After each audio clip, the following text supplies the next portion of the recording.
and welcome to the Goblin Storybook. Today I will be reading Creep. So sit down, get comfy, get some snacks, get a cup of tea, and enjoy.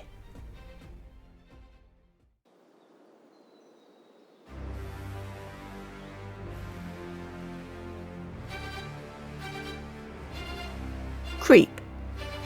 Written by and narrated by Lou Yardley. Copyright Lou Yardley, 2021. Chapter 1.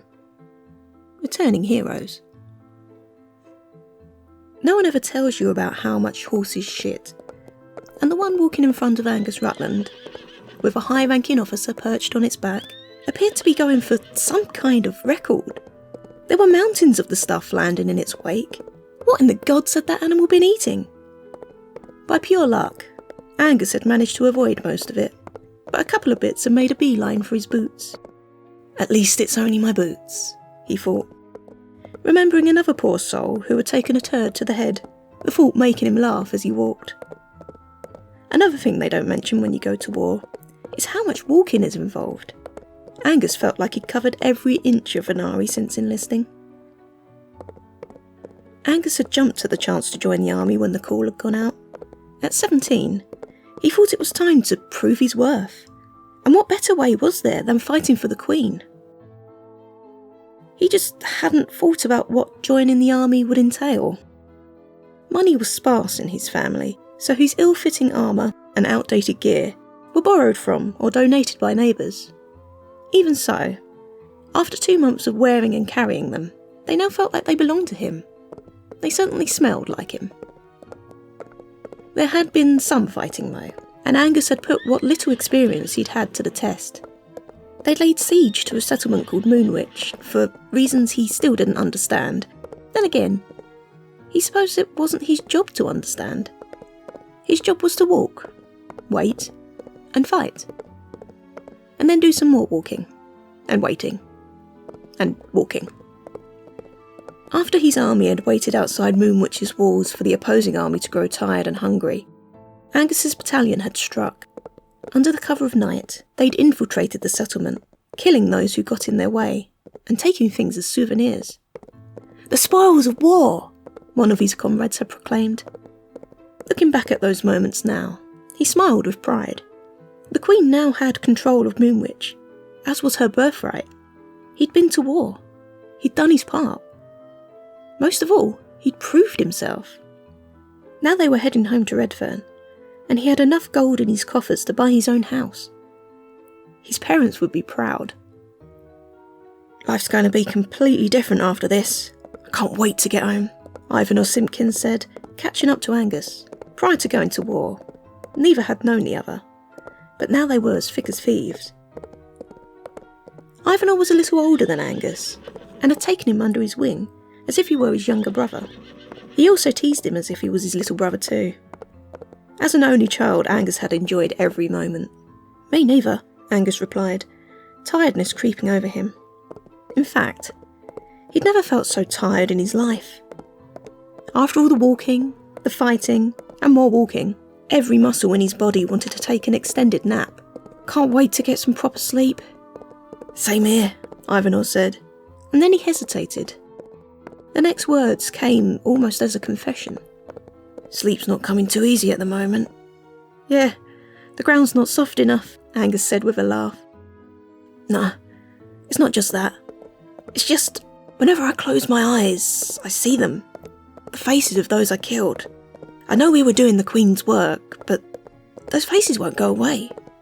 "You'll feel better when you get home," Angus said. "I don't think so," Ivanor replied. "I'll just be having sleepless nights in more familiar surroundings. Does it not bother you?" "I hadn't really thought about it," he confessed, wondering what this said about him. Should it bother me? I mean, we were sent to Moonwich to do a job and we did it. We should feel proud, not remorseful. It's not like it was cold-blooded murder. That would be something else. I suppose. That's the spirit, and you'll feel much better when we get back, you'll see. Even as he spoke the words, Angus wasn't sure if they were true. They continued their walk, following the incontinent horse, for several more miles. Just when Angus thought he might be destined to march forever, he saw it in the distance. The walls of Red Fern. Home. Even from this distance away, he was sure he could see people. It looked like the whole city had turned out to welcome them home. Feeling pride swell in his chest, Angus smiled and looked at Ivanhoe.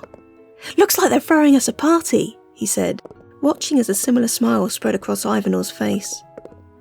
Their earlier conversation now seemed far away and almost insignificant. "I challenge you to a drinking contest," Ivanhoe said. "A contest? Ha! I can drink you under the table." "Nah, I think I'm in with a chance. I'm feeling thirsty." "Calm yourselves, men," Lieutenant Colonel Ariana Vimelk said. And even on her horse, neither of them had noticed her approach. She was their commanding officer, so they each slapped a serious expression on their faces. "There will be plenty of time for that once we're through the walls. But for now, you've got to look and play the part." "I don't understand," Angus said, forgetting to address her by a title. Usually, this would result in some kind of painful discipline. But Vimelk was in a good mood. They all were. They were home. There was no place like home. You're heroes. Your public wants to cheer for you and tell you how much you mean to them. Don't spoil that by reminding them that you're just like they are. Act heroic. Act powerful. Besides, she said, with her own smile and a wink, people like to buy drinks for heroes. Your challenge will be a lot more fun with someone else footing the bill. Both Angus and Ivanhoe had to agree with that. Cheering and applause greeted them as they reached the open gates of Red Fern. There were so many faces, Angus found it more than a little overwhelming. But Vimelk's words hung in his head, so he smiled and waved like he felt a hero should. No one accused him of being an imposter. When he'd left Red Fern all those weeks ago, he'd been a nobody. He was a boy from a poor family with no discernible talents. As far as many were concerned, he'd never amount to much. And yet, here he was. Those same people who looked down on him before were falling over each other to shake his hand now. "Thank you for your service, good sir," a voice said to him, reaching for his hand. "I hear you gave the Moonwitch ruffians what for. The drinks are on me tonight." It took Angus a while to recognise the man's face. But when he did, he beamed at the man. Dalma Payton was the owner of the Jagged Twig, one of the more upper-class drinking establishments in town. Angus and Ivanhoe would be going into their alcohol-drenched competition in style. The rest of the crowd called out similar things, each one eager to thank the returning heroes for securing another territory for the Queen. People of all classes were out in force, and Angus tried to shake hands with them all, including a beggar, who he usually saw looking for scraps in the marketplace. Angus smiled at him, and the man smiled back, revealing a mouth of largely missing teeth. Guilt panged in Angus's gut, as he was sure he had spoken to the man on various occasions, but he couldn't remember his name. He had the feeling it began with a C, or maybe it just had a C in it somewhere.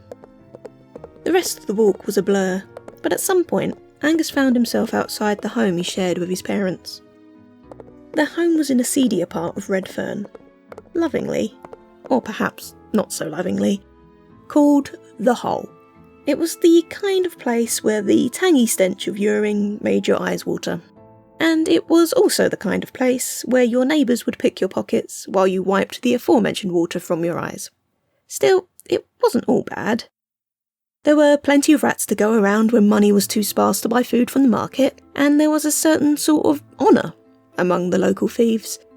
For instance, Angus had never been pickpocketed twice in the same week. His parents rushed to greet him, wrapping him in their arms. His mother smothered him with kisses, but Angus didn't mind. Even though he was a hero now, he was glad to be home.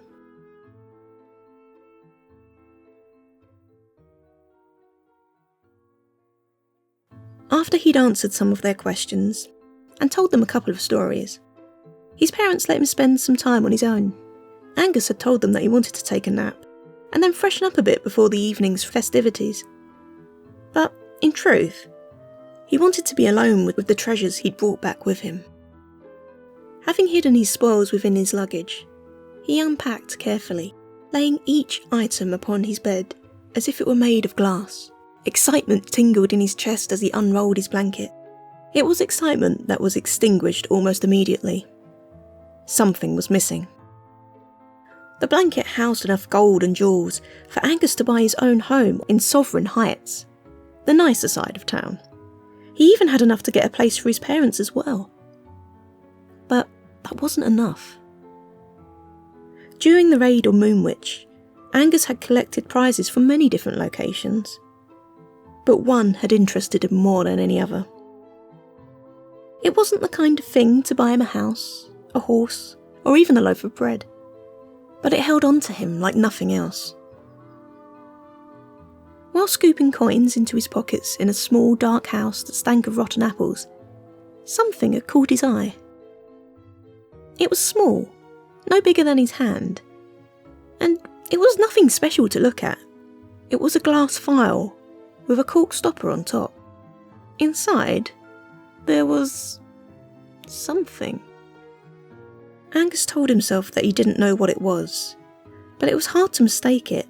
The only thing he couldn't understand was why someone would want to keep blood in a vial in the first place. At first, he'd been repulsed by it, but that repulsion became intrigue. Angus was drawn to that vial. Making sure his fellow soldiers weren't looking, he slipped the vial into his pocket. When the raid was over, he hadn't mentioned his find to anyone, not even Ivanor. It wasn't because he was ashamed or embarrassed by it. It was because he believed everyone else would want it. No, he didn't just believe it. He knew it. The vial had remained his secret ever since. Hidden away amongst his meagre belongings, he'd sensed its presence with every marching step back home. But now it was gone. The idea that someone had stolen it was preposterous. How could someone take it if no one knew he had it? And even if someone had been through his things, why hadn't they taken anything else? Surely the gold was far more valuable. No, the vial is more valuable, he thought, as he packed the other stuff away. He checked each one just to make sure that the vial hadn't morphed into something else. It hadn't. Of course it hadn't. "Angus!" he heard his father call from deeper in the house. "A soldier is here to see you!" A soldier? Were they calling him back to fight already? That hardly seemed fair. He hadn't even enjoyed his night on the town yet. Swearing under his breath, he left his room and went to greet his visitor.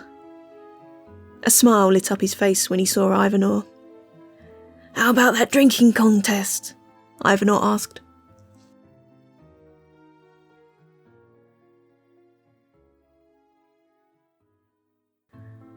While the others celebrated, Fimalk made her way to Palestone Castle. As she came from a military family, it had come as no surprise to anyone when she had joined the Queen's Guard. She remembered the day well.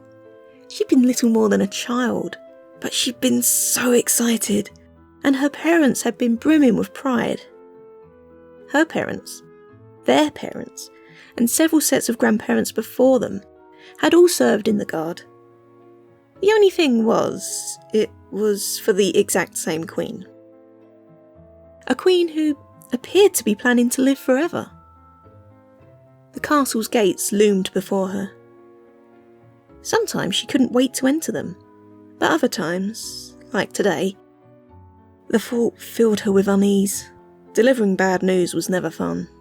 She took a deep breath. Palestone Castle was home to Queen Elspeth, Red Fern's first and only queen.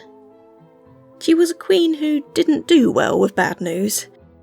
Sometimes she wasn't even particularly pleased with good news if it was delivered in the wrong tone of voice.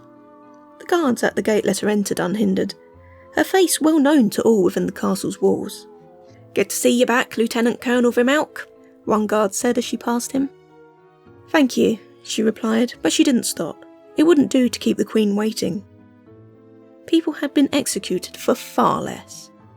Entering the Great Hall was always an awe-inspiring experience, no matter how many times you stood in the doorway. Huge tapestries covered the walls leading the way to the throne, and gargoyles had been placed at regular intervals. Each gargoyle wore a face that was fit for even the worst of Vimelk's nightmares. She just couldn't understand why anyone would want to decorate their homes with such things. She'd heard stories about how blood occasionally ran through the mouths of the stone creatures. But Vimelk wasn't sure how much of that was true. Given that the Queen refused to die, she supposed anything was possible. As usual, the throne, and the hall, was empty. But Vimelk was wise enough to know that that didn't mean she was alone. "Your Majesty," she said, directing her voice towards the empty throne. "Our mission was successful." "But?" the ageless voice of the Queen asked, coming from nowhere and everywhere at once. "Don't beat around the bush. I know when there's something wrong." "Of course, Your Majesty," Vimelk said before clearing her throat. "I have to admit I do have some concerns. The mission was too easy." "Too easy." The disembodied voice seemed to get closer, but Vimelk still couldn't see the Queen. "Yes, Your Majesty. I got the feeling that the surrender of Moonwitch's forces was just an act. I don't think we've seen the last of them." "Thank you, Lieutenant Colonel. I'll take that under advisement. You're free to go now. Join your troops and celebrate." Vimelk bowed and left the hall, but the last thing she felt like doing was celebrating. Something about the Moonwitch mission hadn't felt right. For the whole of the march home, she'd felt like her troops were being watched, but she'd not been able to catch sight of anyone. Perhaps she'd just been imagining things. She supposed that Moonwitch could have just been an easy mission. She supposed that could be true. She had entertained the thought, but still didn't believe it. For the first time, Vimelk planned to disobey a direct order from the Queen. She wasn't going to celebrate at all. She was going to put together a plan to make sure her forces were ready, even if her forces were currently in their cups.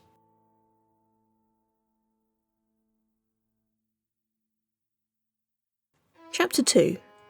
The Vial. With his world spinning, Angus stumbled into his room. His legs wobbled as he directed them to the bed, where he collapsed face first and fully clothed. Angus had no idea who had won the drinking contest, but he had the feeling it was the taking part that mattered most. Snores erupted from his prone form almost immediately. Sleep had its way within moments, leaving him oblivious to the changes happening around him. Not that he really needed sleep to make him oblivious, the intoxication was doing more than enough. He hadn't even noticed that his precious vial had returned. It now stood on the table next to his bed, emitting a slight glow.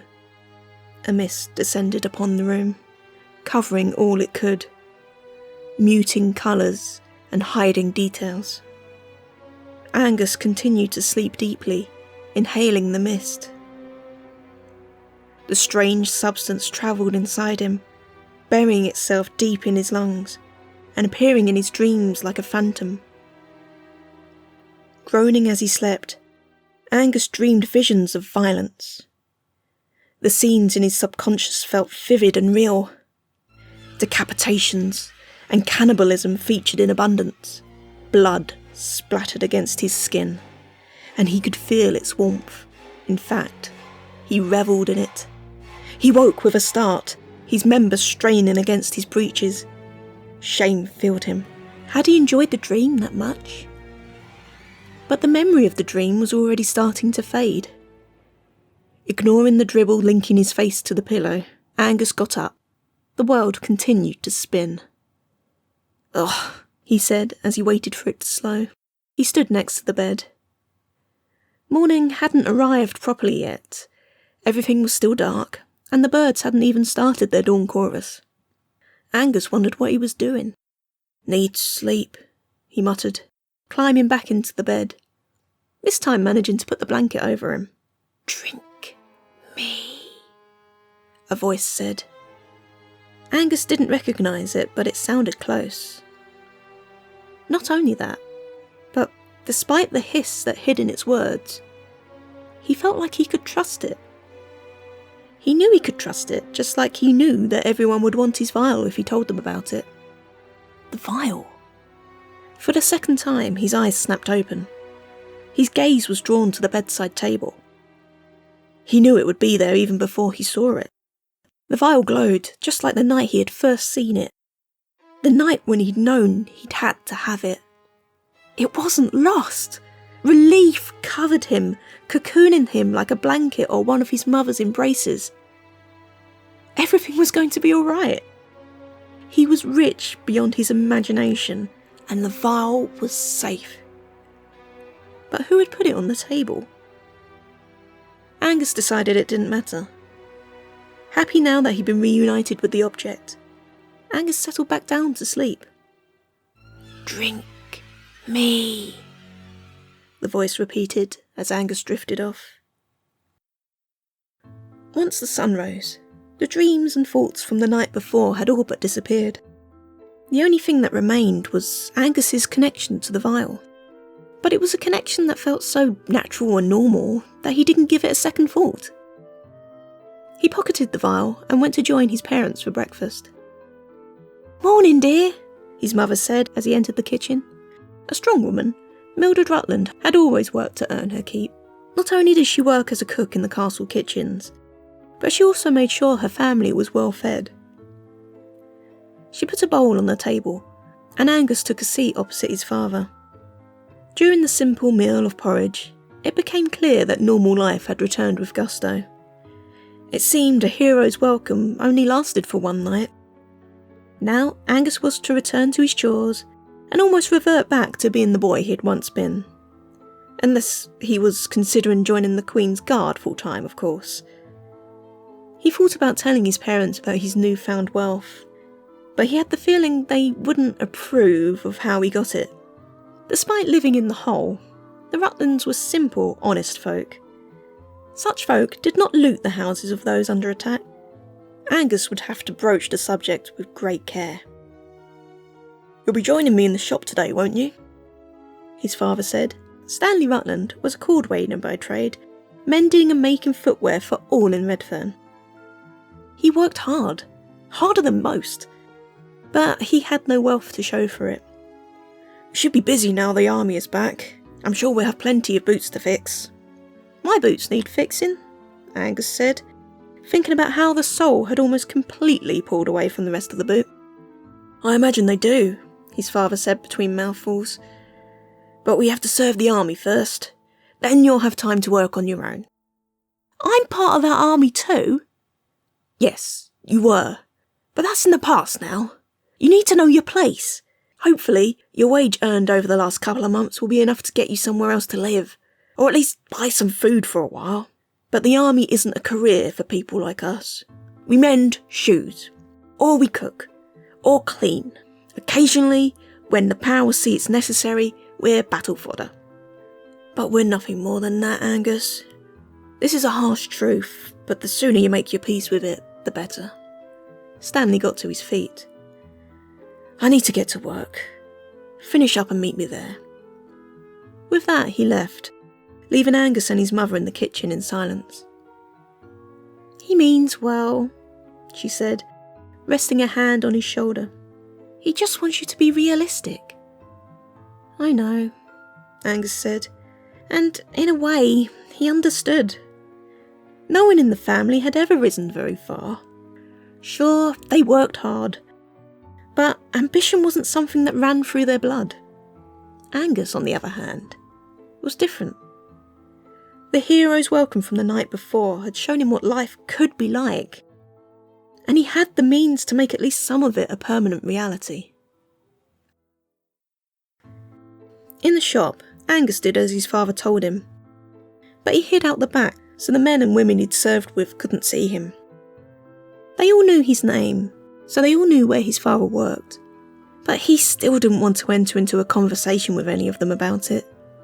Most of them were from a higher class than him, and he couldn't deal with their pity. The day was busy. and Angus preferred it that way. It made the time pass faster. By the time closing time rolled around, both he and his father were exhausted. They walked back to the house in silence. There was no doubt about it. Things had definitely returned to normal. Almost.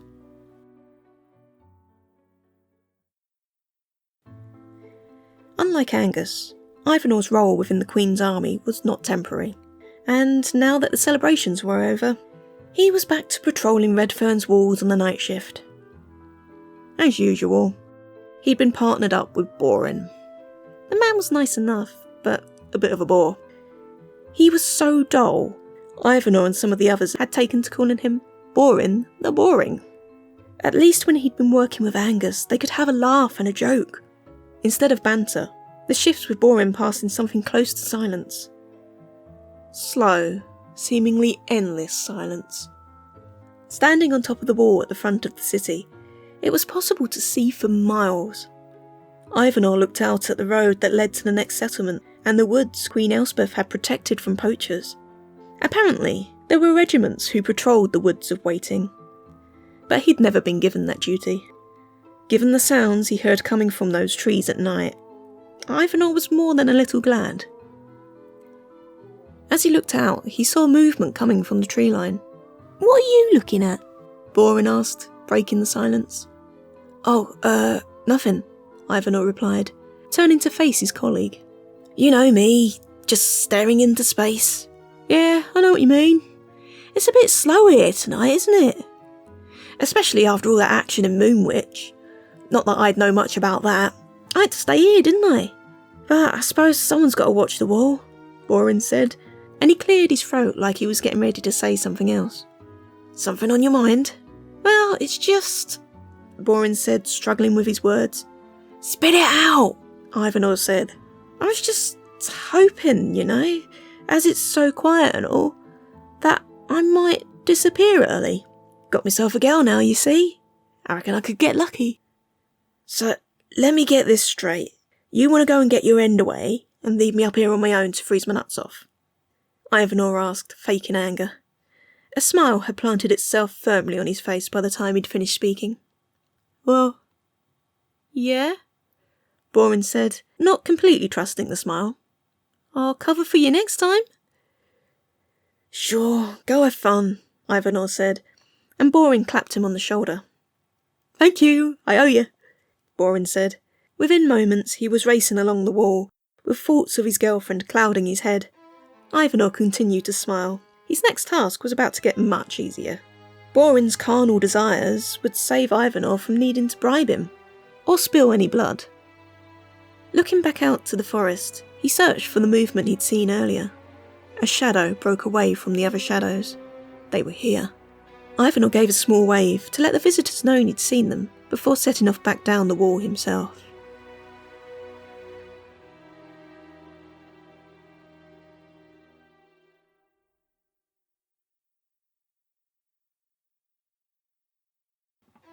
After checking there was no one else around, Ivanor left his post and headed outside the wall. The night was cold, so he rubbed his hands together to generate some warmth. Usually, he would have worn gloves, but his mind had been elsewhere when he'd been getting ready for his shift. He knew he had dark work to do, and it was all he could think about. His feet crunched on the frozen ground. No matter what time of year it was, nights were always cold in Red Fern. Something that was quite different from Ivanor's childhood. He was used to warm, almost balmy nights in the summer, and chilly nights in the winter. It was something that he didn't really think about, but now that he had, he found he missed it. Good job he wouldn't have to miss it for much longer. Other than the sound of his feet against the ground and his own breathing, the night was silent. Ivanor had expected to hear voices, or at least movement, but there was nothing. For the first time, he started to wonder if he was making a mistake. "Nah," he thought. "This is right. I need to go home." With that thought in his head, he continued onward, wondering if he should unsheath his sword. Soon enough, he reached the area where he'd seen the figures. All that was left to suggest anyone had been there were some footprints in the mud. "Where are you?" he whispered, as loud as he dared. "It's me. Don't worry, I'm alone." Some shadows broke away from the trees, and 2 figures revealed themselves. 2 men. 2 soldiers. "Ivanhoe," the closest one said with a nod. Ivanhoe nodded back. The other man just looked bored. "You're still up for this, aren't you? You still want to come back home?" "Of course I want to come back home," Ivanhoe replied, his whisper turning into a hiss. "I've been here far too long." When he had been a 10-year-old boy, he and some other children had been taken to Red Fern and handed over to the orphanage, Ickney Noir's home for lost children, where they were welcomed with open arms. None of them had been orphans. Each of them had been trained as a spy from a young age. Each month, each of the children would send updates back home.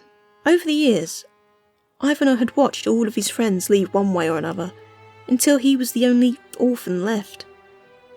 It had to be his turn to go back home by now, didn't it? He was in his 20s, for crying out loud. "You done well," the soldier replied. "Moonwitch is proud of you. The whole town sends its thanks. If it wasn't for you, our casualties would have been much higher during that raid." "Just doing my job," Ivanhoe replied, neglecting to mention some of those casualties had been at his own hand. He'd had to spill blood. The rest of the Queen's Guard would have grown suspicious otherwise. Even so, spilling the blood of his own people had haunted him ever since. "And you have one job left to do, and then you can come home with us. Your parents are still in Moonwitch. We kept them safe as you requested." "Thank you," Ivanhoe said, thinking that keeping his family safe was the least Moonwitch could do for him. "I know what I have to do.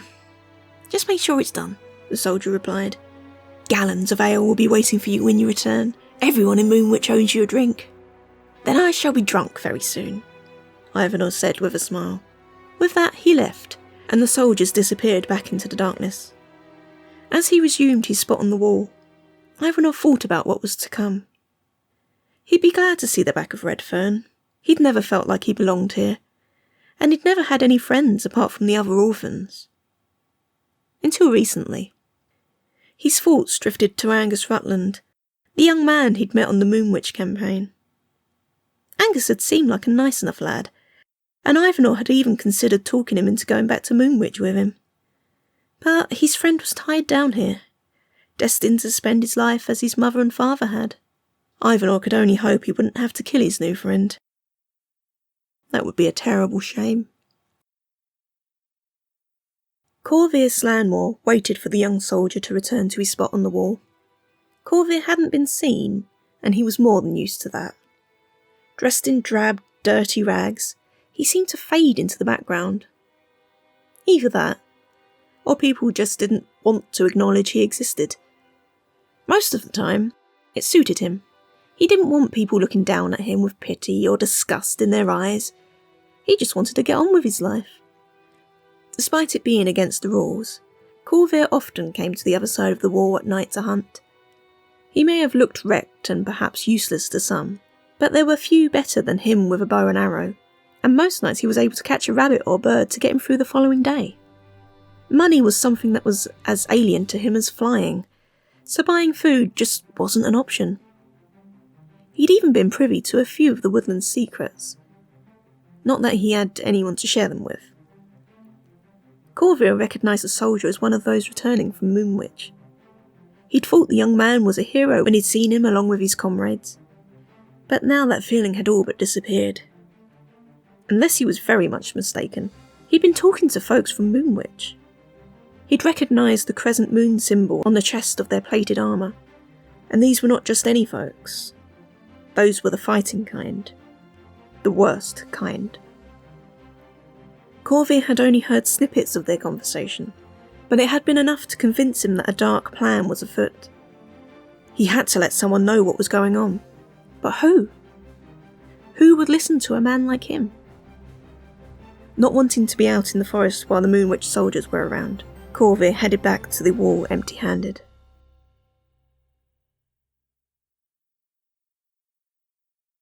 Angus fell into a deep sleep. almost as soon as his head hit the pillow. "Drink me," a voice said as he drifted away, a fog covering his room once more. The scent of putrid apples filled his nostrils. "Drink me." That night, the dreams returned. Unlike the nightmares he'd had before, in this one there was no one out to get him. Nobody was trying to hunt him down. He was the one doing the hunting, and he was damn good at it. He could do nothing but watch as he drilled his hand into his father's chest and removed his heart.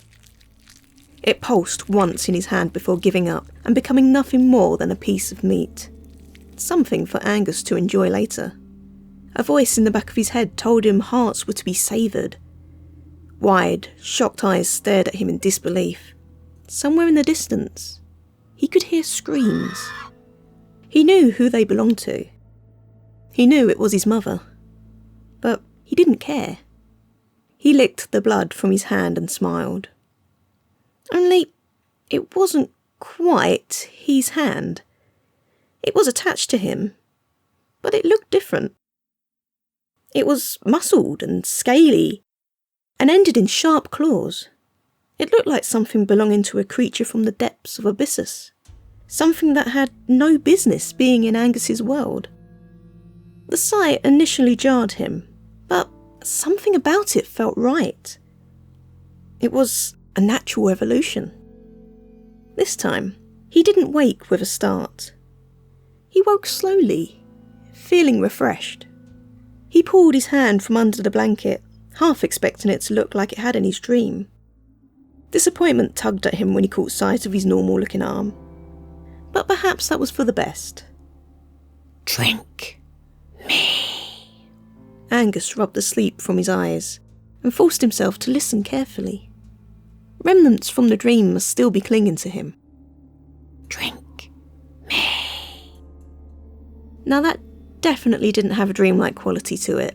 It felt real, like someone was in the room with him, but as far as he could tell, he was alone. Angus looked around for the source of the voice, but it seemed to be coming from everywhere at once. The most discomforting part was that it seemed to also be coming from inside his head. "Drink me." This time, it felt like the voice came from behind him. There was no doubt about it. There was someone in the room with him. Someone had been watching him sleep. The thought of being so vulnerable in the presence of the unknown visitor sent a tremor down his spine. The hairs on the back of his neck stood on end, and Angus thought he could feel someone's breath flutter against his skin. Turning quickly, he tried to face whoever was tormenting him. But the space behind him was empty. "Who's there?"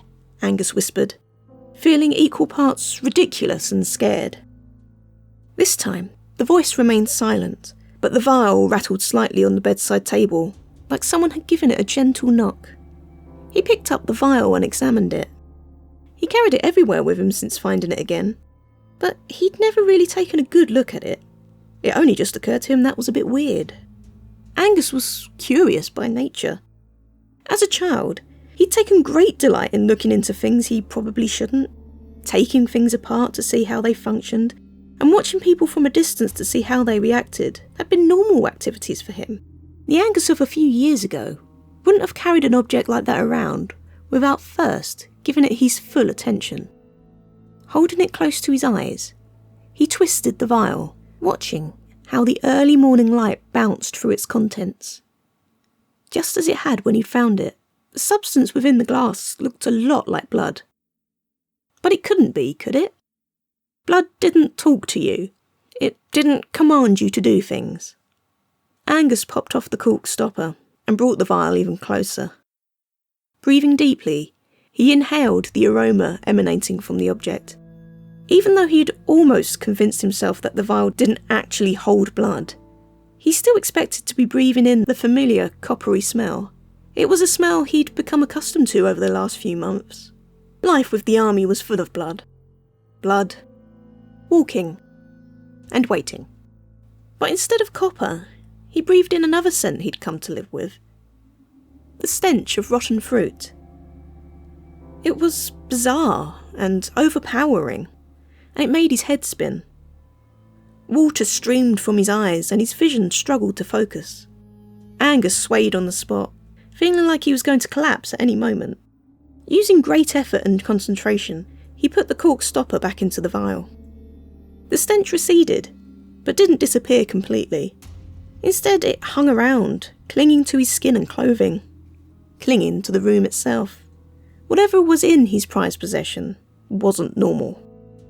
In spite of the strange feeling it left him with, Angus popped the vial into his pocket, just as he had the day before. Today would be different, though. Today, he would take the vial to someone who may be able to identify the contents. If anyone knew what it contained, Lou Yardley, Red Fern's resident apothecary would. Under normal circumstances, someone like Angus would never be able to afford her services, but Wiley had always had a soft spot for him. He hoped that would work in his favour. Excusing himself from breakfast and from working with his father for that day, Angus went in search of answers.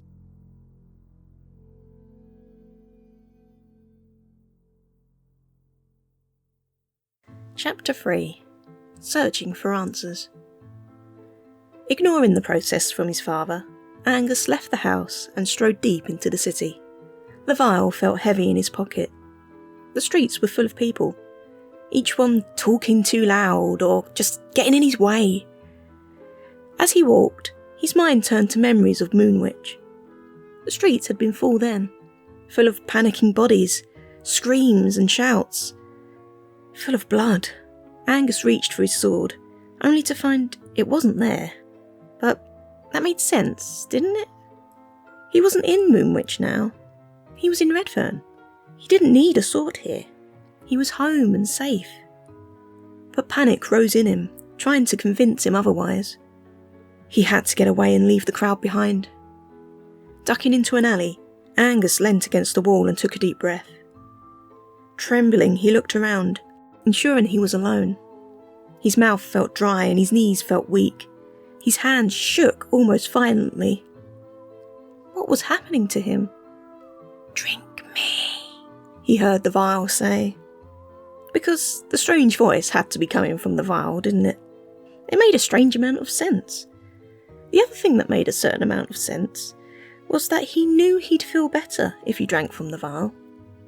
Somehow, he knew he'd feel strong.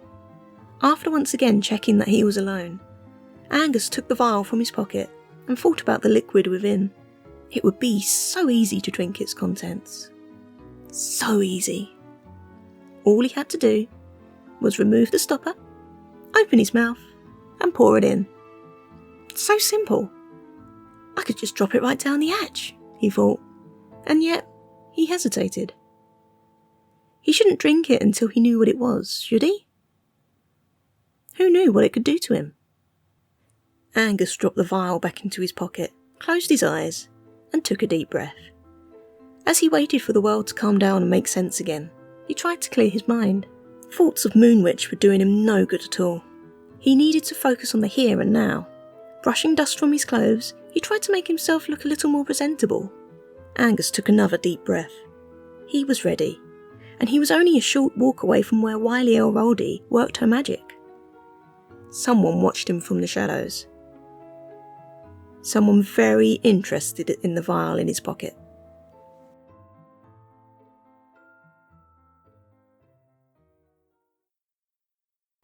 Hidden away in an alleyway just off the busy marketplace, Corvair Slanmore watched the world go by from his spot on the ground. Greenrust Market was buzzing with life. Smells of cooking food drifted past his nose, cruelly reminding him that he hadn't eaten for a while.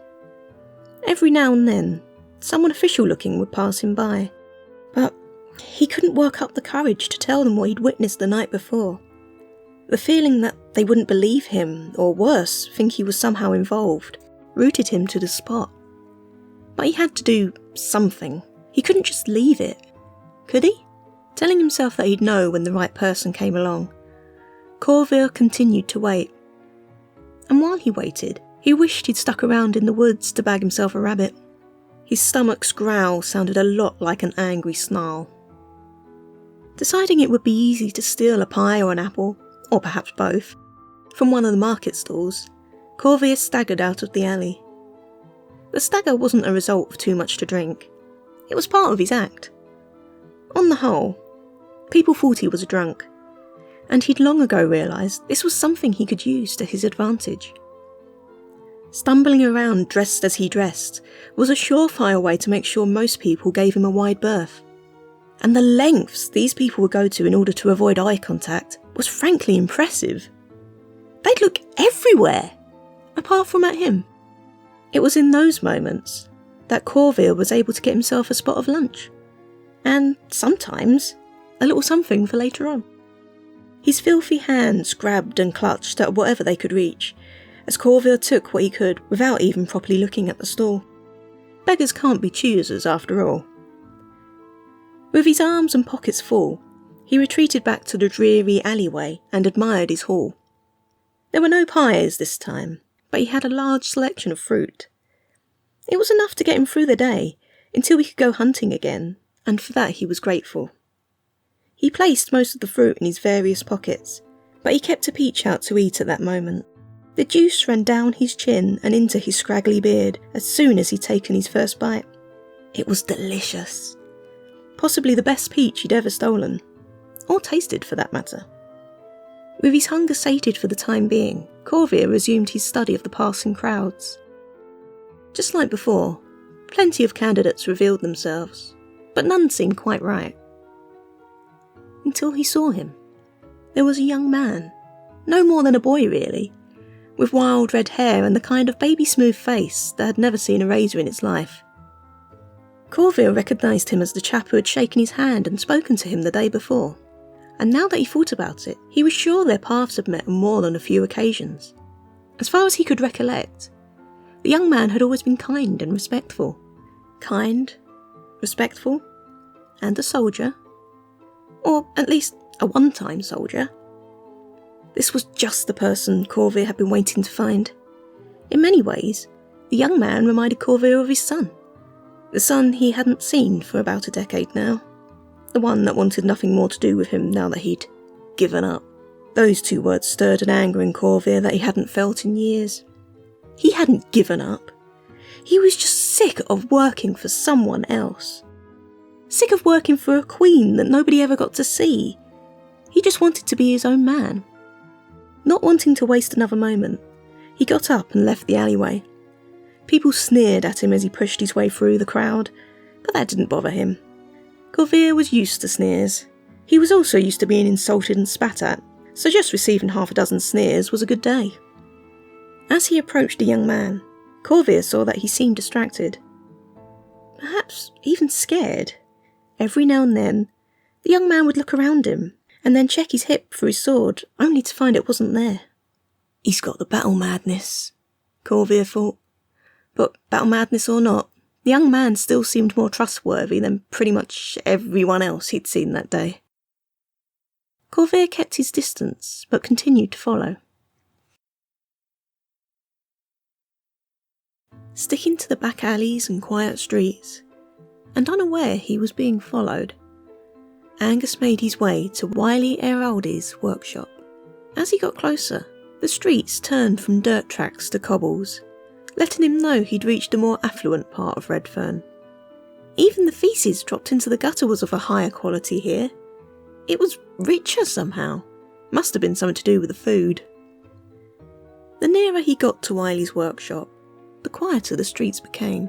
At first, he spotted a person here and there, but now he appeared to be completely alone.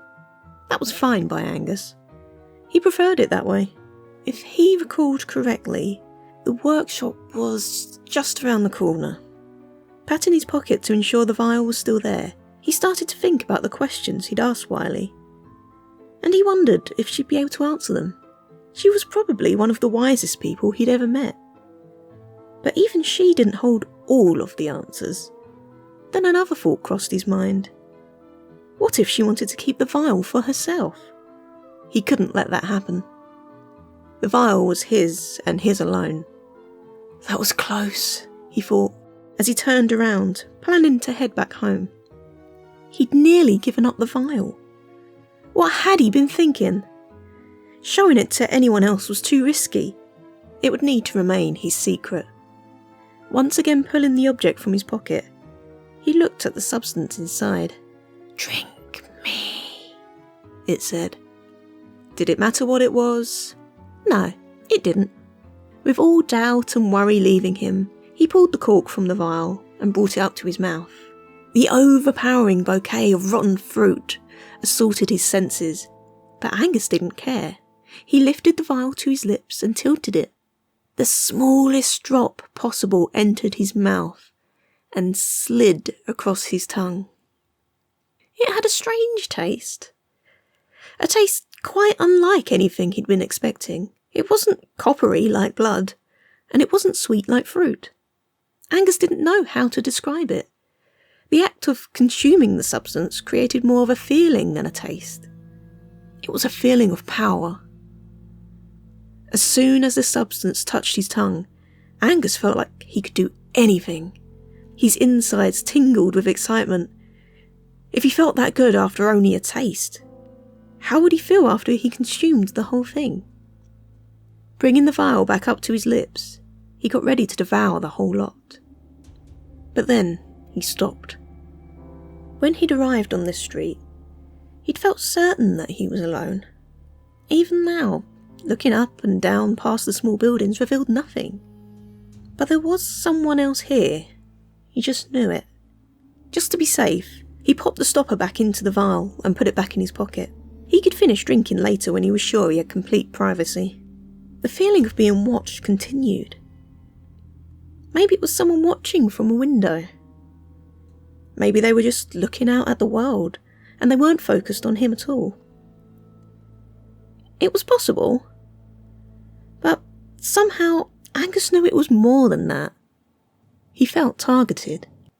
Deciding it was best to head home to finish consuming his prize, Angus continued to walk.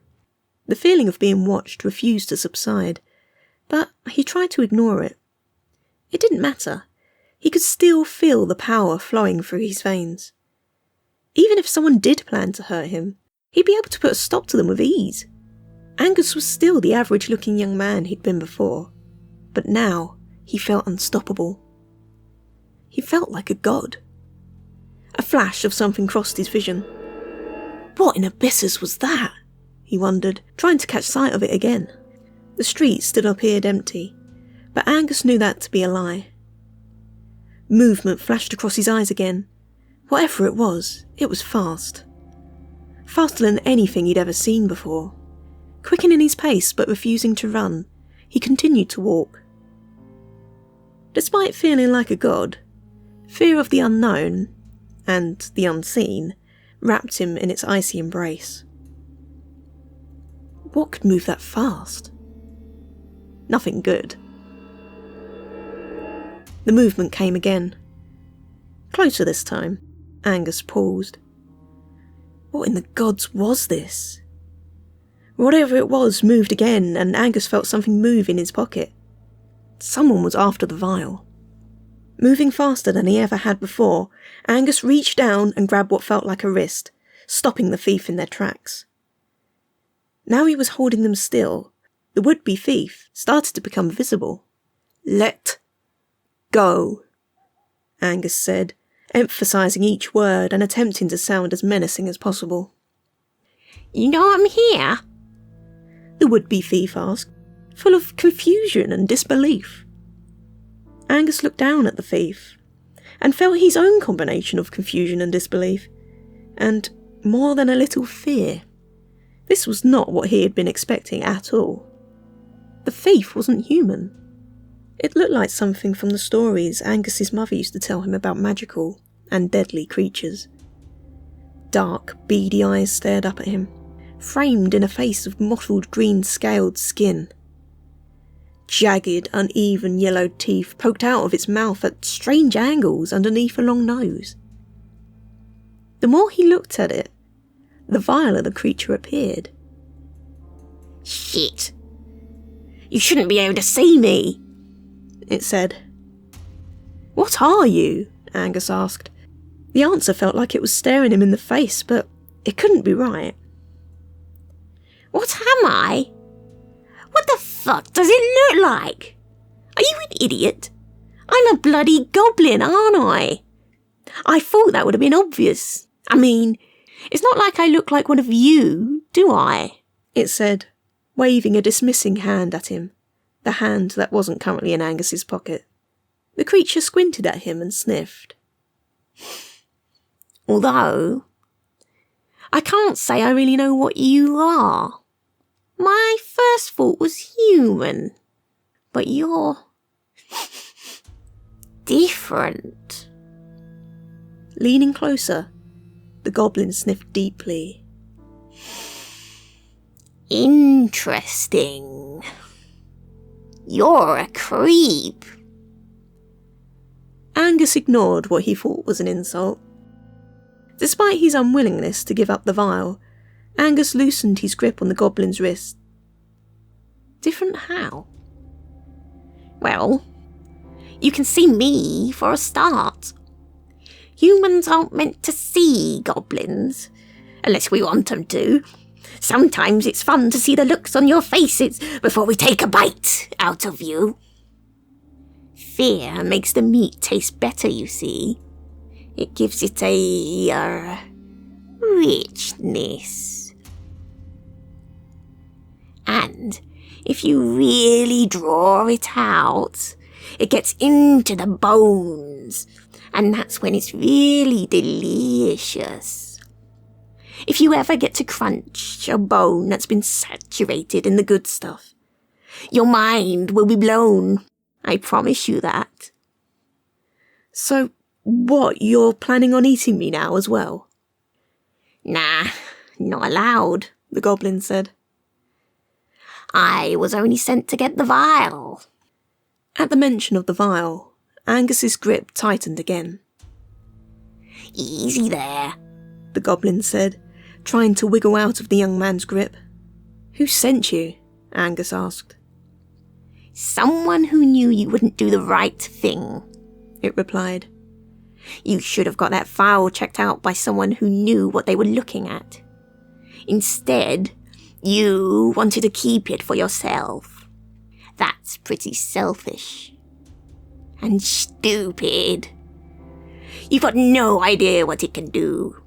And you do? He asked. Nah, I don't know squat about this stuff, but I'm gonna get paid well. Angus had the feeling the goblin wasn't being entirely truthful with him, but it was hard to tell when such a creature was lying.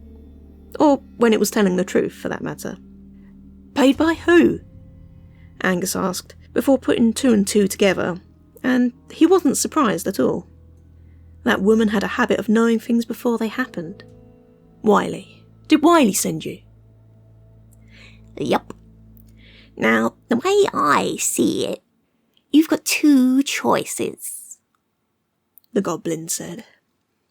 You can either give me the vial and go about your business, or you can come with me and see Wiley. Perhaps she can tell you why you're so different. The goblin sniffed at him again. You're forgetting the third option, Angus said, once again wishing he had his sword with him. Is that so? Yeah. I could just knock you on your arse and be on my way. File and all. You could try, the goblin said, nodding. You could certainly try. But, while you may be different, I'm still a goblin, and I'd be sure to take a bite, or 7, out of you before you even got 2 steps down the road. I'm hungry, so I wouldn't recommend testing me. Thought you said you weren't allowed to eat me, Angus said. I am if you're not being cooperative.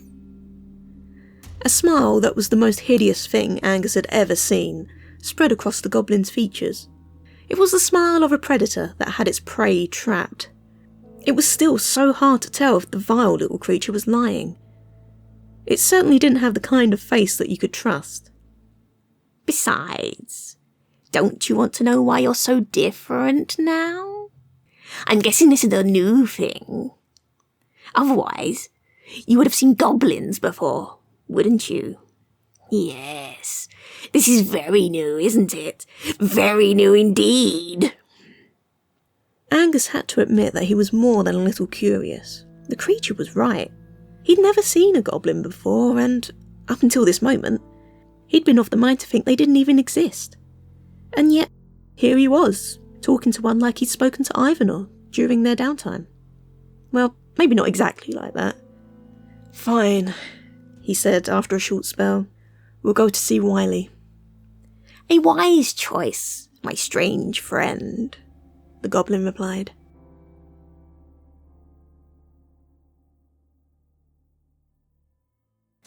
Angus and the goblin walked back to Wiley's apothecary, neither one willing to let the other out of their sight. To Angus's relief, the goblin had removed its hand from his pocket, but it kept looking at him as if expecting him to let his guard down so that it could try again. No chance, Angus thought. Once outside Wiley's apothecary, Angus knocked on the heavy oak door. From where they stood, it was impossible to tell if anyone was inside, but Angus couldn't hear any movement. "Looks like she's not in," he said. "Oh, she is," the goblin replied. "She's probably just out the back." With that, the goblin shoved Angus out of the way and held up its index finger. "Get a load of this," it said, pointing its finger towards the lock on the door. Right before Angus's eyes, the blackened nail on the goblin's finger started to grow. Soon, it was around 4 times the size it had been to start with. After giving its finger a slight wiggle, it poked at the lock with the fingernail. Within moments, there was a click, and the door swung open. "Do you do that a lot?" Angus asked. "Impressed?" "That's not the word I was thinking of," Angus replied. "It's all right. I know you're impressed," the goblin said, its grin now looking smug. "In answer to your question, yes, I do. All goblins do. How do you think we get into the places you think are safe?" Angus said, wondering if a goblin had ever made its way into his home. "What else can you do?" "I'm not supposed to tell you any of my secrets," the creature said. "But suppose I should introduce myself. I'm Pigby. Wiley didn't fill me in on your name or anything. Who are you?" "None of your business," Angus replied. "Well, that's just rude." Before Angus or Pigby could say any more, he heard footsteps coming from the back of the shop. "Ah, I thought it was you." Wiley emerged through a darkened doorway. She wore a long cloak, a beaked plague mask, and a wide-brimmed hat. "Are we expecting the sickness to return?" Angus asked, shuddering. The memories he had of the last outbreak were in equal parts stomach-churning and heartbreaking. "Oh, this," she said, gesturing towards the mask. "No, not at the moment. I've just been working on some things out back, and sometimes it's good to have a bit of protection." Even so, she still didn't remove the mask. Now that he thought about it, Angus couldn't ever remember seeing her face fully uncovered. Wiley was always hidden behind something. "I'm glad you decided to see me. I hope my little friend here didn't cause you any trouble." "That little bastard! That thing tried to eat me," Angus replied, his voice almost screeching. "That thing has a name," the goblin said. Apparently insulted. Angus didn't know you could insult a goblin. Then again, he didn't know that such creatures actually existed until a few moments earlier. "Fine. Pigby tried to eat me," Angus replied. "That's better. Thank you. I'm not an animal, you know," the goblin said. "No, you're a bloody monster." "Oh, why thank you," the goblin said. Was it blushing? It was hard to tell through the scales. "That's quite enough, Pigby," Wiley said. "Very well." The goblin paced around the room, inspecting various bottles. "Okay, so your friend, the goblin, Pigby, threatened to eat me," Angus said, trying to bring the conversation back on track. "I thought that might happen," Wiley said. before turning back to the goblin. "What did I tell you about eating him?" Don't do it.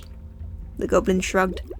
But, in fairness, I didn't actually eat him. Which reminds me, I'm bloody starving. "Go get something to eat then. When you're done, come back and I'll pay you. Oh, and leave whatever items you've stolen from my shelves, please. I need those," Wiley said. They waited for the goblin to return whatever it had intended to steal, and then leave before resuming their conversation. In an attempt to appear nonchalant, Angus leant against the counter and cleared his throat. "So what's the deal with this vial? How did you know I even had it?" "I just know things, and I need to take a look before I can tell you anything about it," she replied. "If it's what I think it is, you'll be glad you only drank a small amount." "I didn't drink any of it," Angus said, wondering how in Abyssus she knew. "Nice try, but you clearly saw the goblin when it was doing its invisible thing, so that means you've already undergone something of a change." Wiley neglected to mention how she was able to see the goblin, but Angus's head was spinning, and his mind only focused on the vial. "I suppose," Angus said, before handing the vial over with no small amount of reluctance. She was bound to want to keep it now. He watched Wiley as she held the object up to the light. If he had to, he reckoned he could wrestle it from her and make a run for it. Wiley was fast and strong, but she was distracted. "So what is it?" "His blood," she said, confirming what he already knew. "Whose blood?" "Not sure," she replied. Once again, Angus felt like the truth was being held out of arm's reach. Wiley knew far more than she was letting on. To Angus's surprise, she handed the vial back to him. "But no matter how strong the urge is, you must not drink any more of it. Do you understand? The changes you're experiencing now will eventually wear off, but if you drink the rest of that blood, you'll be changed forever." "Changed how?" he asked. "Well, you won't be human anymore," she said. "Just trust me when I say it won't be pleasant. But I feel pretty good now. I feel stronger than I've ever felt before. No matter how good you feel now, it's not worth it. There's a high price to pay, Angus. One that few can afford." As she spoke, she didn't look him in the eye. She just continued staring at the vial in his hand. Stepping away from the counter, Angus put the vial back into his pocket. "What should I do with it?" "You got a few options, but you're not going to like a couple of them," she said. "The first is that you could give the vial to me.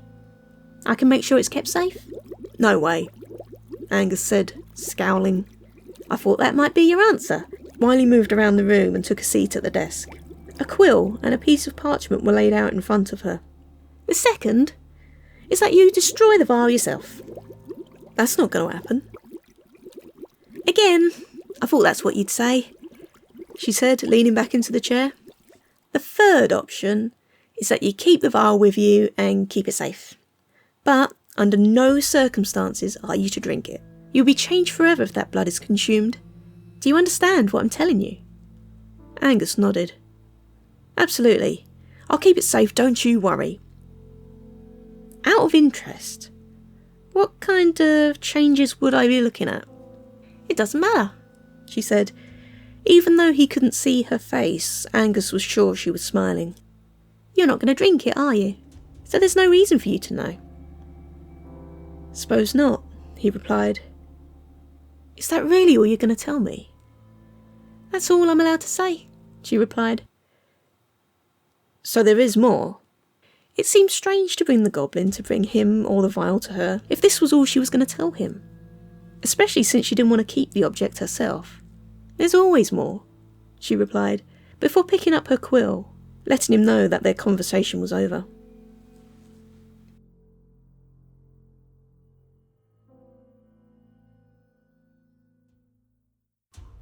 Chapter 4.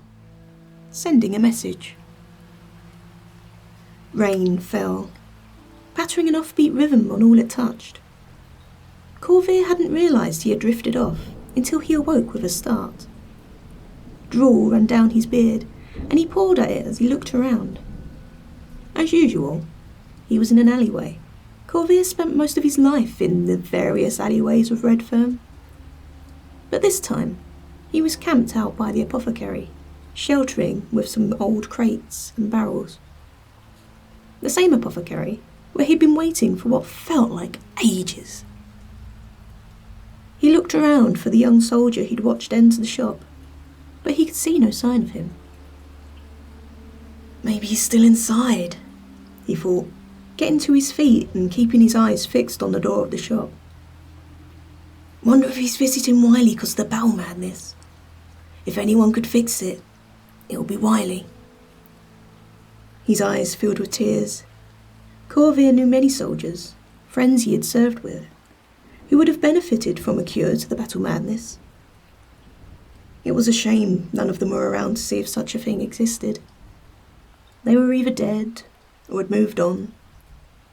Most chose to live in the wilds, and Corvair couldn't blame them. Sometimes he thought he should do the same.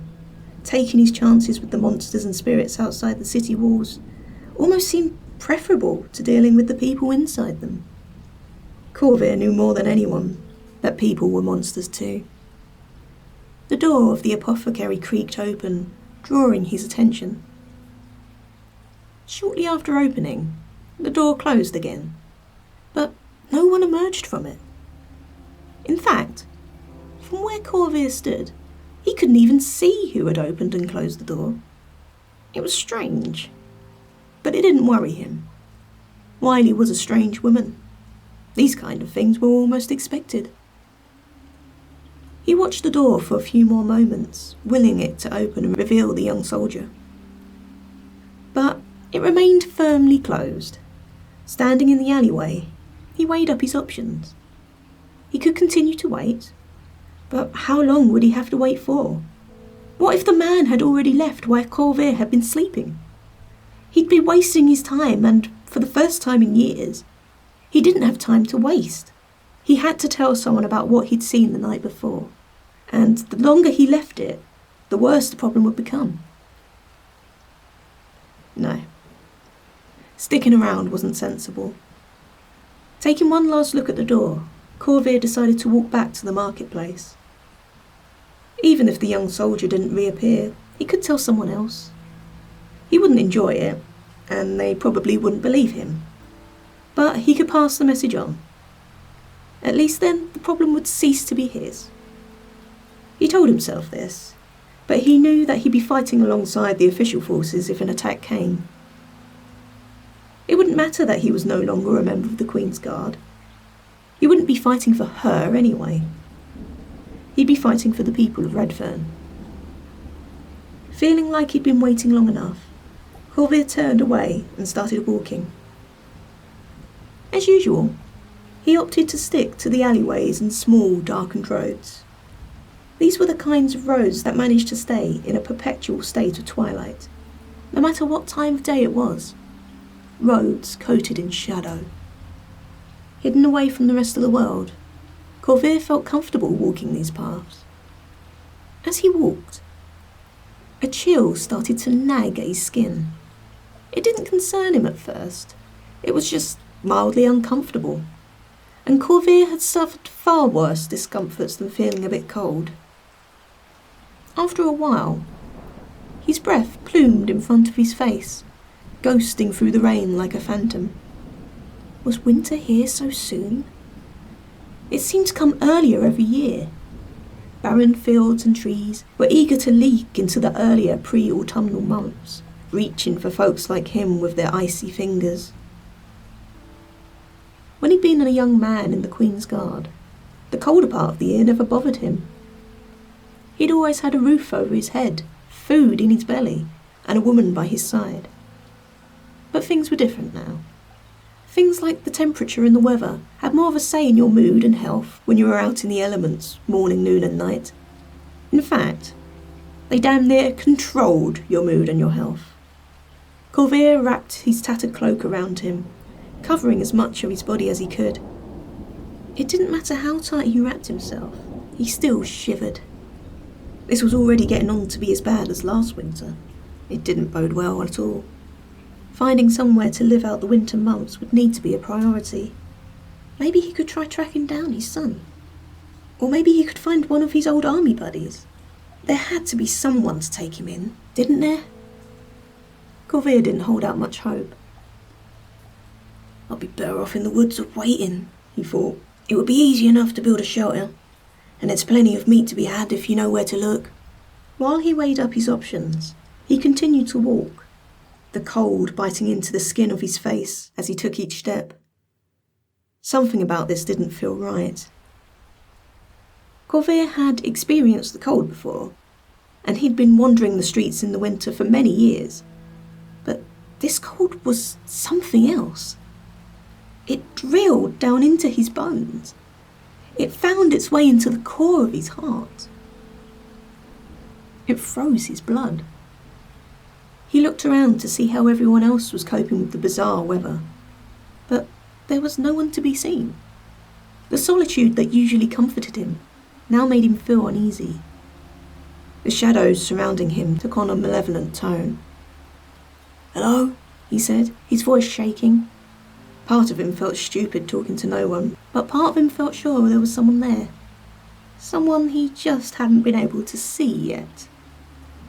There were plenty of hiding places in these dark streets, so that didn't surprise him. When it became clear there wasn't going to be an answer to his greeting, Corvair cleared his throat awkwardly and tried again, louder this time. "Hello!"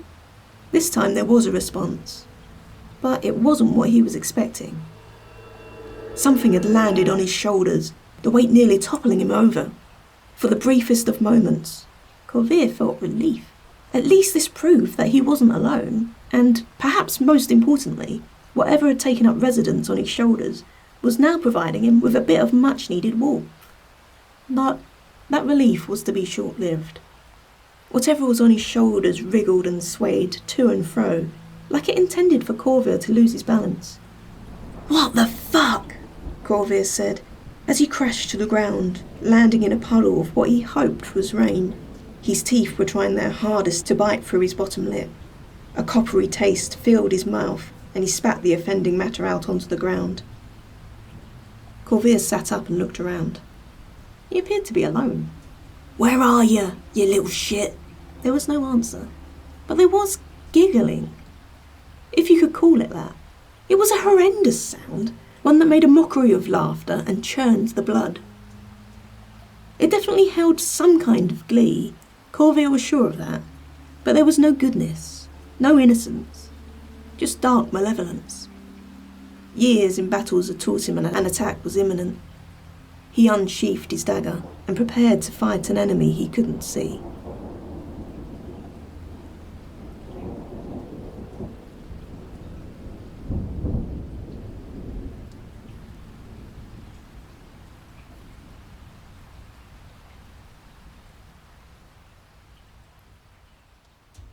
Angus raised the hood of his cloak and left the apothecary with Wiley's words hanging in his mind. To his frustration, she had told him nothing. The whole conversation had felt like a complete waste of time. It made no sense. Both Wiley and Pigby had been keen to take the vial from him, but now neither appeared to want anything to do with it. It made no sense. Angus couldn't shake the feeling that he was being played, but he couldn't work out why. The strength and power he'd felt earlier was starting to fade. Perhaps he was returning to normal, just as Wiley had said he would. Soon he would just be him again. Normal and human, unable to see creatures that shouldn't exist, unable to feel power roaring through his veins. He knew he should feel relieved, but all he felt was disappointment. What Angus needed was an ale and a chat. Either would know what to do. Deciding to seek out his friend, he followed the dark alleyways and shadowed streets away from the apothecary. For a while, his thoughts were elsewhere, thinking about the vial, thinking about his time in Moonwich. But noises up ahead brought him back to the present. Grunts and moans lurked just around a corner. He reached for his sword before remembering he didn't have it, not knowing what else to do. Angus took a deep breath and waited. Fighting against an enemy while you stood side by side with hundreds of other soldiers was one thing. Going up against an unknown entity, when you were unarmed and very much alone, was quite another.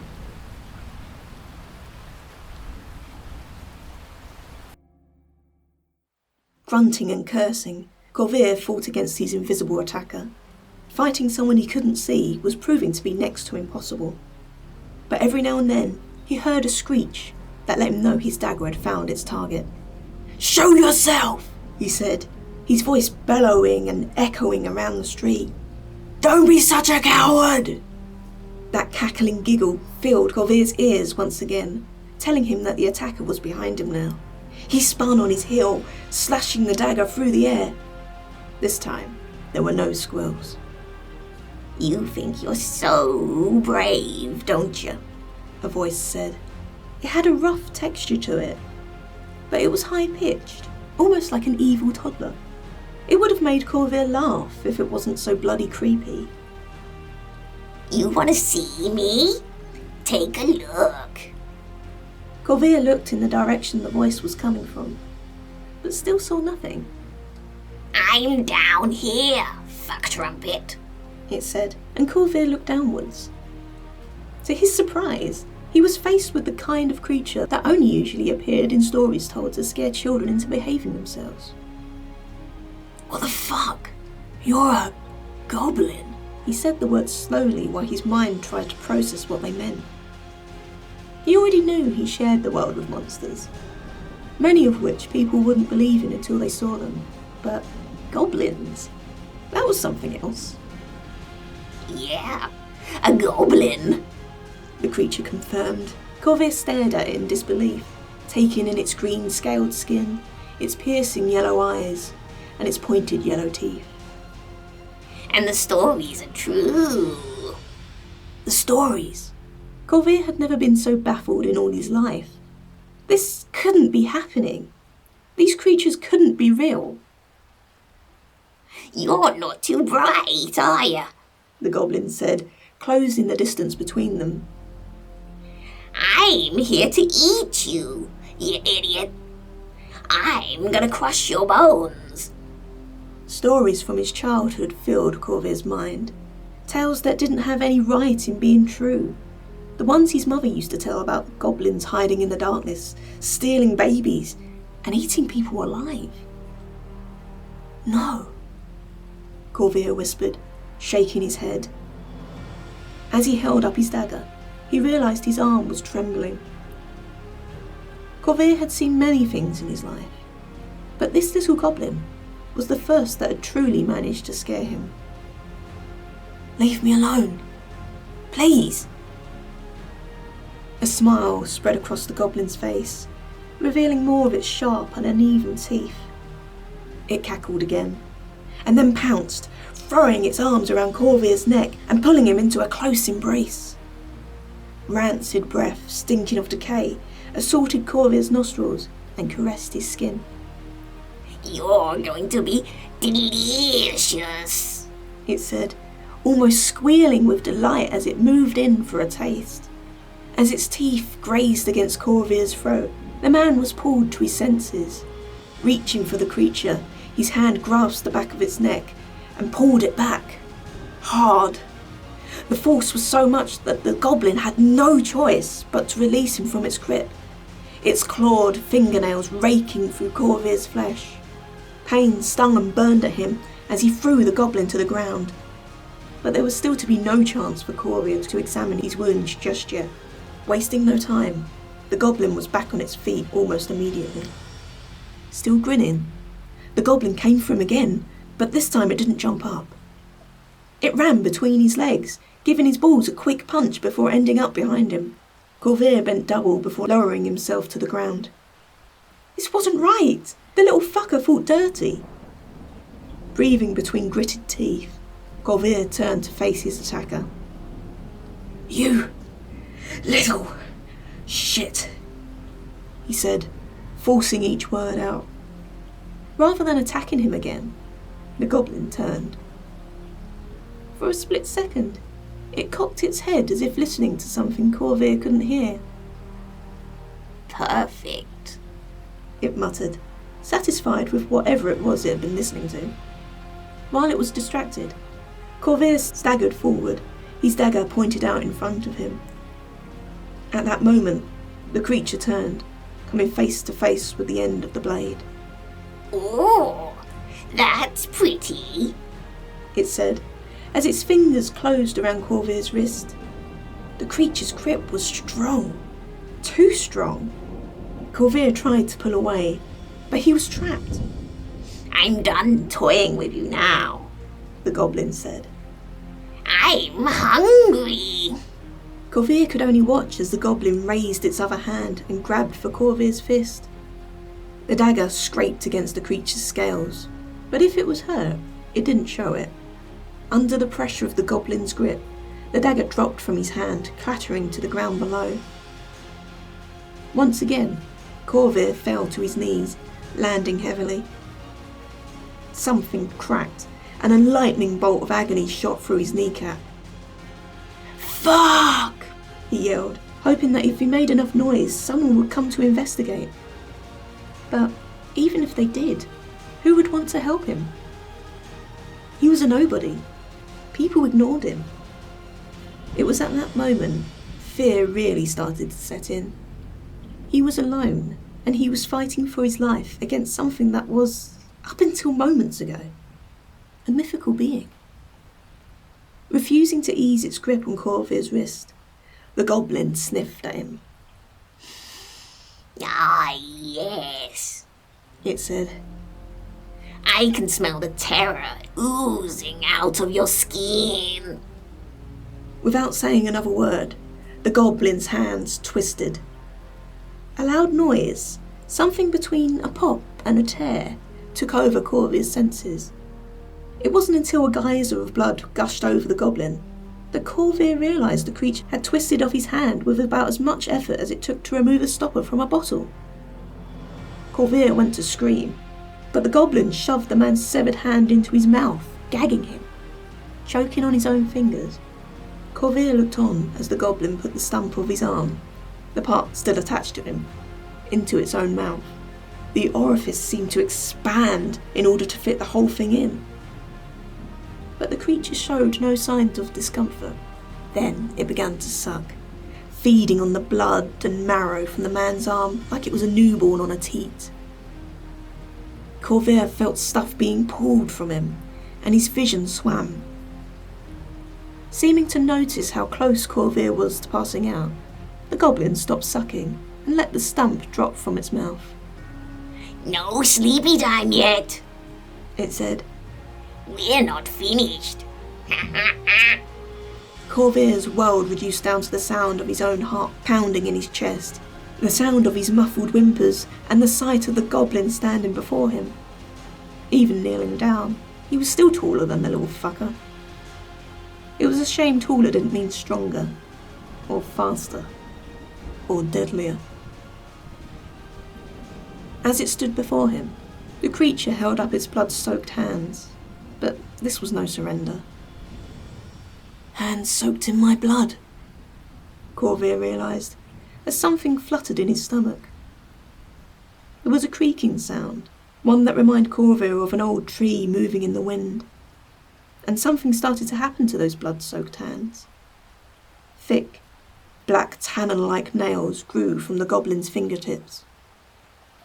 You need to open up more, the goblin said, as it plunged those talons into Corvair's stomach. For a moment, Corvair felt and watched his intestines being pulled from his gut. Then he focused on the gentle kiss of rain on his face. Then, to his unending gratitude, he saw and felt nothing.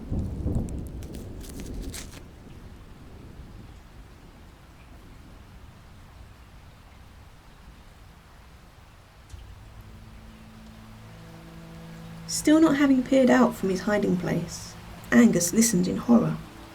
He may not have seen a thing, but he'd been able to piece everything together as soon as he heard the word goblin mentioned. Unable to stand by and do nothing any longer, Angus turned the corner. The scene in front of him changed him forever. On the floor appeared to be a bundle of rags, meat and blood. Standing over that bundle and crunching on a large bone was Pigby. I'm not usually the type to share, but would you like to join me for lunch? The goblin asked between mouthfuls. What the fuck have you done? Angus said, trying to avoid the blood as he stepped closer. What? Goblin asked, trying to look innocent while covered head to toe in sticky blood. We've all got to eat, don't we? I ought to kill you, Angus said, anger rising in his heart. Yeah? And how do you plan to do that? Pigby said. I'm stronger than you, faster than you, and I am afraid of getting a little dirty. The goblin gestured at the blood covering its body. As the effects of the vial's contents continued to wear off, the image of the goblin flickered in and out. Knowing the goblin was right, Angus grunted. He looked down at the man Pigby was eating for lunch and saw that he was a pretty big guy. Bigger than Angus, that was for sure. Angus wouldn't have stood a chance against the goblin, especially without his sword. Run along home, boy, Pigby said, sneering and picking something gristly out from its teeth. See you around, creep. Wanting to do something to avenge the man, but feeling powerless, Angus walked away. It was only after he was halfway home that he realised he'd had a weapon in his pocket all along.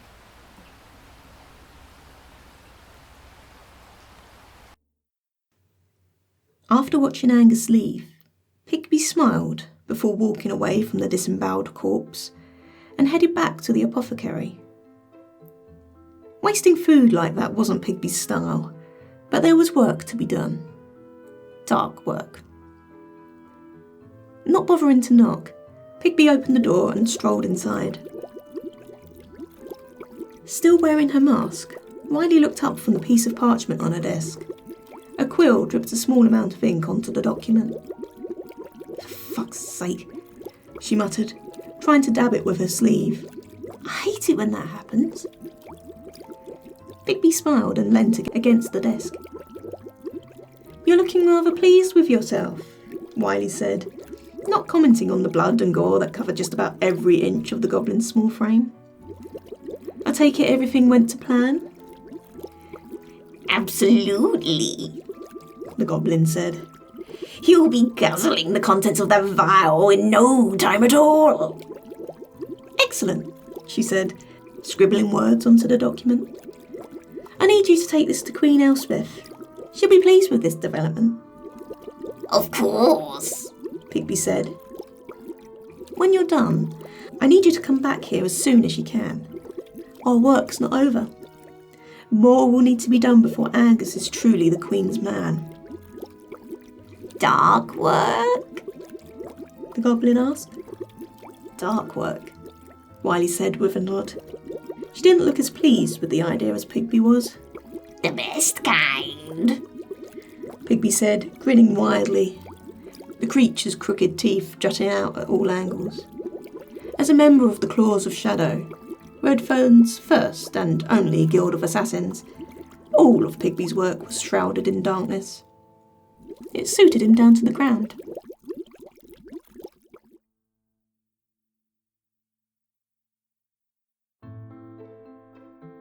Chapter 5. Times of Change.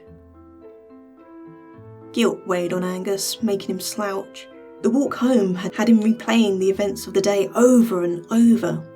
No matter which way he looked at it, part of him felt responsible for the beggar man's death. He knew Pigby now, so did that make him guilty by association? The sight of the man's mutilated corpse flashed before him. Those dead, sightless eyes, the open hole in his midsection. Angus had seen dead bodies before, but had been in the midst or aftermath of battle. Not in the street in the middle of the day.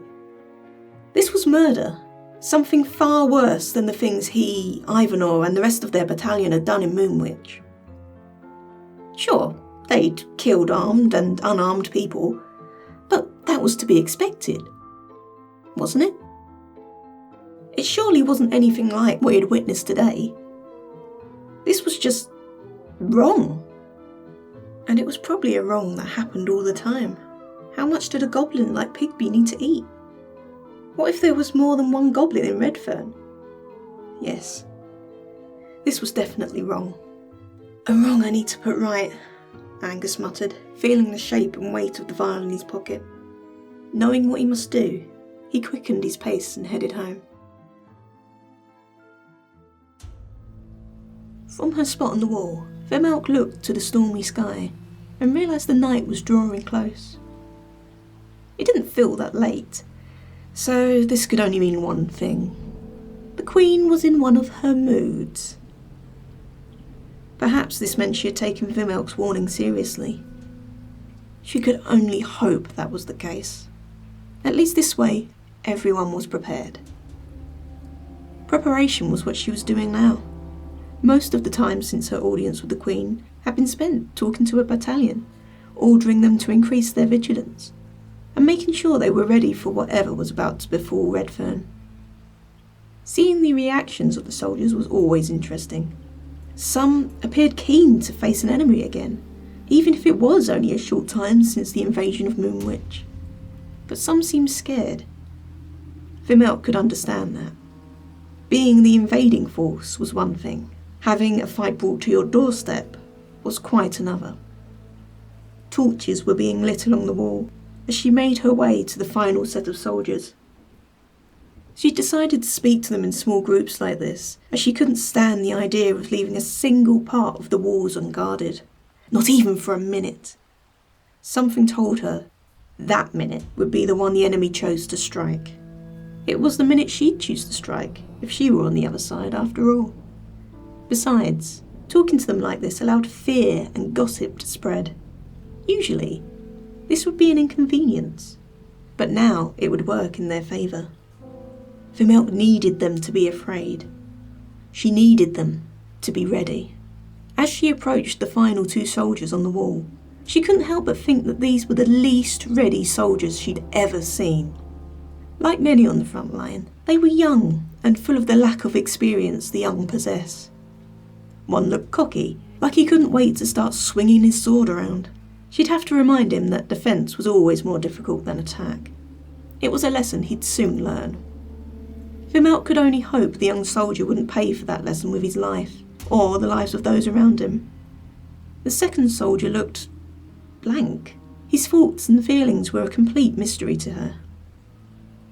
After explaining what they needed to do, she turned to this one and said, "What's on your mind? You have permission to speak freely." "Oh, nothing, sir," Ivanov Simpkin replied. "I'm just trying to get in the zone." Vermalk eyed the young soldier warily. He was a strange one.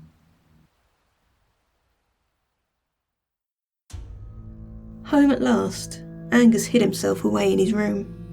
He was a grown man now, but in the presence of his mother, he reverted back to being a child again. A child who kept secrets. With great care, he took the vial from his pocket and placed it on the small table. Even though the light outside was starting to fade, the vial appeared to glow brightly. In fact, the blood almost shimmered, adding to Angus's temptation. No matter where the blood came from, it certainly wanted to be consumed. Angus picked up the vial again and uncorked it, breathing in the heady aroma of rotting apples. It was strange to associate that smell with blood, but now Angus had been in possession of the vial for quite some time, it seemed normal. He brought the vial to his lips and held it there thinking. If he drank the whole thing, he'd change forever. Into what, he didn't know. But if he just drank a tiny amount, like the sip he'd taken earlier, he'd be all right. Wouldn't he? It would be enough to see that goblin, and he had a feeling it would be enough for him to be strong enough to crush that little shit with his bare hands. Yes, just one sip would be fine. One small taste. If strength and power is what you seek, the blood is what you should drink, the voice in his head said. It wasn't Angus's voice, though. It was the same voice that had been trying to convince him to drink this stuff since he got it. This time, he felt like listening to it. "Don't mind if I do," he said, not caring that he was talking to himself. Tilting the vial, Angus let a tiny drop fall onto his tongue. Outside, the alarm sounded. Red Fern was under attack. Revenge on the goblin would need to wait. Angus's people needed him. Not daring to waste even a second, he put the cork back in the vial and dropped it in his pocket. Moving quickly, he pulled on his gambeson, plated armour and helmet and grabbed his sword. His enemies would die tonight. He could feel it. Power coursed through his body, eager to be released.